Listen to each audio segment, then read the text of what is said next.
My name is Hannah, and I still remember the moment my mother pointed at me during Easter lunch, her eyes full of anger and blame. You're the reason this family's falling apart, she said. My chest tightened, my hands shook, and I realized my life had just shattered in front of everyone I loved. My name is Hannah, and I've always believed Easter was supposed to be a day of family, laughter, and tradition. But this year, as I stepped into the dining room, the air felt heavy like a storm waiting to break. Sit down, Hannah, Mom said sharply, her eyes not even meeting mine. I obeyed, my hands shaking as I smoothed the wrinkles in my dress. Dad, as usual, didn't look up from his newspaper. Pass the ham, he mumbled without enthusiasm. I reached for the dish, and Mom's voice cut through like glass. Hannah. I froze. Yes, Mom. She leaned forward, her fingers tapping the table. Do you realize what you've done to this family?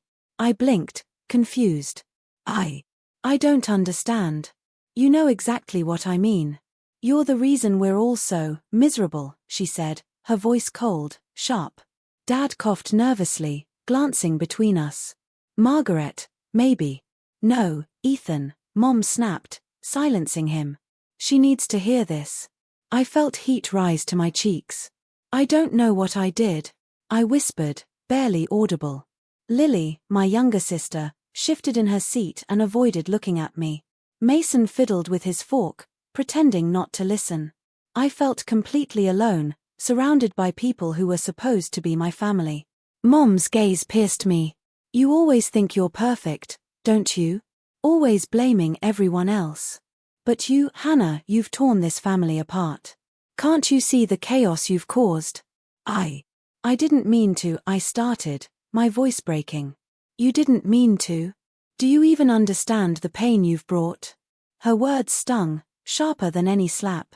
I wanted to run. I wanted to vanish. I've tried so hard. I've done everything I could. Dad sighed, leaning back. Maybe we're overreacting. You're useless, Mom snapped, turning her fury on him for half a second, then back at me. Hannah, do you think I would lie? You're the reason this family is falling apart. Look around you. I looked, and what I saw wasn't the perfect family I had imagined, it was tension, fear, and disappointment. Lily's lips pressed tight, Mason's eyes were distant, like he was somewhere far away. I don't understand, I said again, tears forming. Why me? Why you? Mom repeated, almost mockingly. Because you're weak. You make mistakes. You can't handle anything without destroying it. I swallowed hard, my throat dry. I just wanted to make everyone happy, I whispered. Mom laughed bitterly. Happy? You've made me miserable. You've made your father miserable. Look at your siblings. Do you think they respect you? Do you even respect yourself? The words sank in, heavy and suffocating. I wanted to argue, to fight back, but every instinct told me to stay silent. I could feel the betrayal creeping into my bones, the disbelief that my family, my home, wasn't safe anymore. I glanced at Lily. She avoided my eyes. Mason stared at his plate. Dad's face was pale, quiet. And Mom, she sat back, satisfied, her accusation hanging in the air like a storm cloud ready to drown me. I wanted to scream. I wanted someone to tell me it wasn't true. But the truth hit me in that moment. My family had always been like this, and I had just never realized how deep the cracks ran. And now, it was too late. The days after Easter lunch felt like I was walking through a fog. Every glance from Mom, every passing comment from Dad, made me shrink a little more. I kept replaying her words over and over. You're the reason this family's falling apart. I couldn't shake them. Mom, can we talk?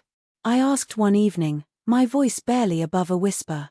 About what, Hannah? Her tone was sharp, like she already knew I was guilty of thinking. About everything. About what you said at lunch. Mom tilted her head, pretending to study me. I don't know what you mean. I felt my chest tighten. You blamed me. You said I ruined the family. She chuckled lightly, as if it was absurd. Hannah, you're imagining things again. Why do you always overreact? I froze. Imagining things? My stomach twisted. I heard you. At the table. Everyone heard you. She shook her head slowly. Hannah, you make mountains out of molehills. You're too sensitive. Always blaming yourself for what's not your fault. I wanted to scream. But, it feels real, Mom. It feels like you've hated me forever. Forever. Don't be ridiculous. Her voice hardened. I've loved you, I've provided for you, everything I do is for this family. Later that night, I sat in my room, flipping through old letters I had tucked away. My hands trembled when I found one addressed to Dad, unsigned, claiming that I had caused a big mistake when I was 10, a childhood accident twisted into blame for some imagined scandal. My eyes filled with tears. She's been setting me up to feel guilty for years. I called Chloe the next day. Chloe, I think my mom's been lying about me my whole life. What do you mean? Chloe asked, her voice calm but serious. I found letters. She's been blaming me for things that weren't even my fault, twisting my childhood into some scandal. There was silence for a moment. Then Chloe said, Hannah, you need to stop letting her gaslight you. You're not responsible for her bitterness.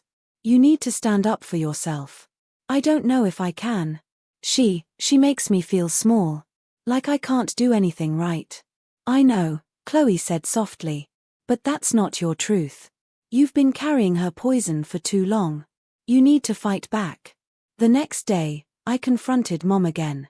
Why have you always blamed me, Mom? Why make me feel like I'm the problem? Her expression didn't change.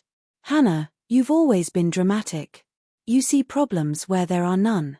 Maybe you should think about why you feel this way. Why I feel this way? I echoed, my voice shaking. You've made me doubt myself for years. You've manipulated everything. How is that not a problem? You're too emotional, she said dismissively. Stop imagining things.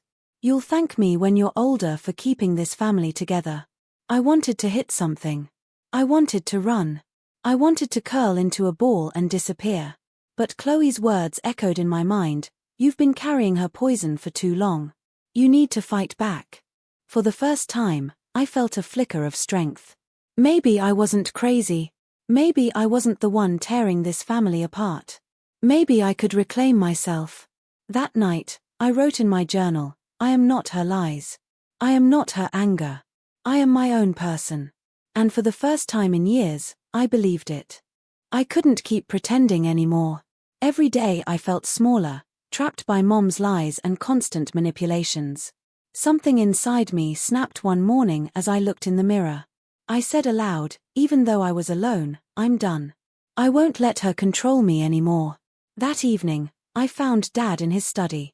Dad, can we talk? I asked, trying to keep my voice steady. He looked up from his papers, startled. Hannah, about what? About Mom. About everything. You've been silent for years, but I need the truth. He sighed heavily and leaned back. I've been afraid. Afraid of her reactions, afraid of the chaos. I didn't want to make things worse. I felt a mix of relief and frustration. Afraid. You let her hurt me for years because you were afraid. I didn't know how to protect you, he admitted, voice trembling. I see now that I should have said something sooner. I nodded, my throat tight. It's not too late. I need you to help me stand up. I can't do this alone. Dad looked down at his hands, then nodded slowly. Okay. I'll try. The next family gathering was tense. Mom, as usual, tried to maintain her iron grip. Hannah, don't cause trouble, she warned, her eyes narrowing. I took a deep breath. Mom, I'm not a child anymore. I'm done being your victim. The room went silent. Even Mason and Lily looked surprised. What do you mean? Mom snapped. I mean I know about all the lies, the blame, the manipulations, I said, feeling a strange mix of fear and liberation. I've kept quiet for too long, but I'm not afraid anymore. You're imagining things.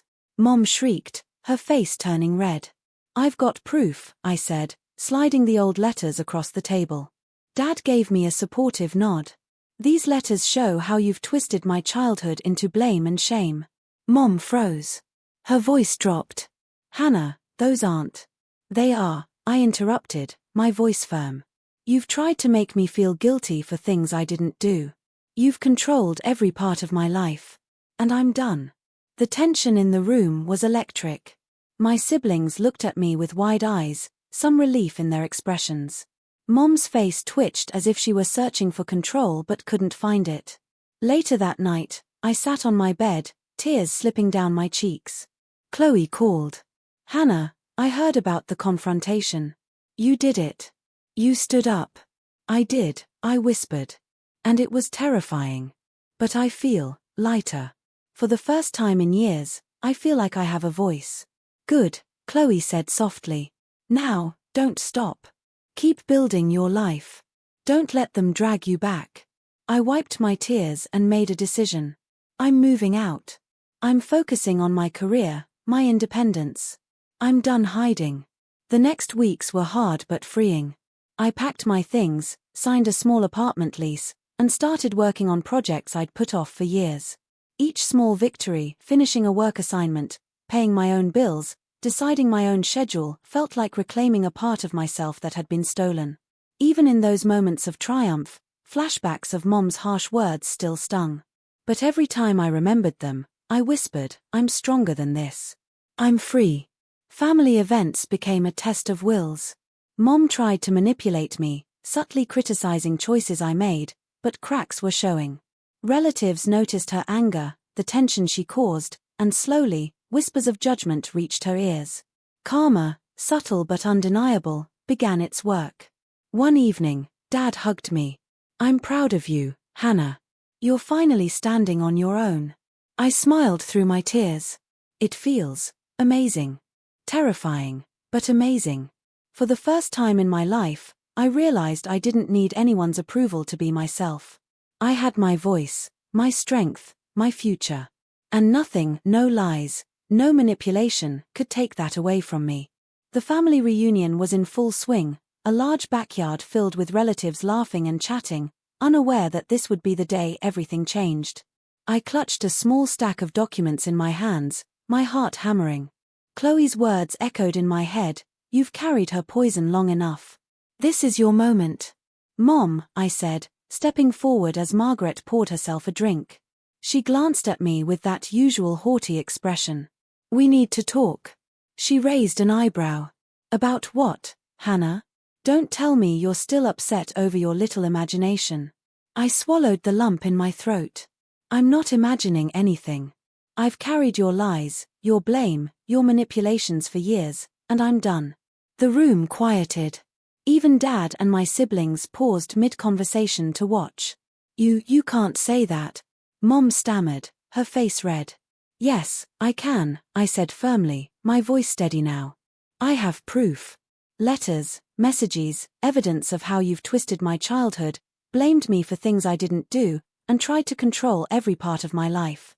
I've kept quiet to keep peace, but it's not peace when it hurts me every day. She opened her mouth, but no words came out. Shock, maybe fear, flickered in her eyes. Lily stepped forward. Hannah's right, Mom. I saw some of what you did. And I never knew how to help her. Mason nodded, finally speaking. I ignored things, but Hannah doesn't deserve any of this. You've gone too far. Mom's shoulders slumped for the first time, like the air had been knocked out of her. She looked around, realizing relatives were staring, whispering, judging. Her control, which had been so absolute for so long, was slipping. I took a deep breath. I'm standing up for myself, Mom. I'm reclaiming my life. And I hope someday you'll understand that your cruelty has consequences not just for me, but for you too. Dad stepped beside me. Hannah's strong. I should have supported her sooner. I see that now. Mom's eyes filled with tears, but I could tell they weren't remorse yet. They were disbelief. Hannah. You don't get to interrupt me, I said softly but firmly. I'm done letting your words define me. The relatives murmured, some nodding in agreement, some shaking their heads in shock. Mom turned away, flustered, unable to respond. I felt a strange sense of relief, like a weight I hadn't realized I carried had lifted. Later, alone in my apartment, I called Chloe. It's done, I whispered, tears slipping down my cheeks. I told her everything. "I'm so proud of you," Chloe said warmly. "You finally claimed your life. How does it feel?" "Terrifying and freeing. I feel like I can breathe for the first time in years," I admitted. Over the next few weeks, the fallout became clear. Mom faced criticism from relatives, strained friendships, and social embarrassment. She couldn't gaslight everyone anymore. I wasn't her victim, and the world knew it. I focused on my life, my career, my friends, my small apartment. Every success, every choice I made for myself, was a small victory over the years of manipulation. I realized I had reclaimed not just my independence, but my self-worth. One evening, I sat by the window, thinking about everything I'd endured. "I survived," I whispered. "I'm stronger than I knew. I don't need anyone's approval to be whole." Lily came in, smiling softly. "I'm proud of you, Hannah." "Really?" Mason nodded. "Me too. We're here for you, always." I hugged them tightly, feeling a warmth I hadn't felt in years. I had endured betrayal, lies, and emotional abuse, yet I had risen from it all. Chloe called later that night. "So, how's the world, Hannah?" "I'm finally living in it, Chloe," I said, smiling through my tears. "I'm finally free." And for the first time, I knew I truly meant it. I had survived, grown stronger, and reclaimed my life, proof that even from the ashes, something beautiful can rise.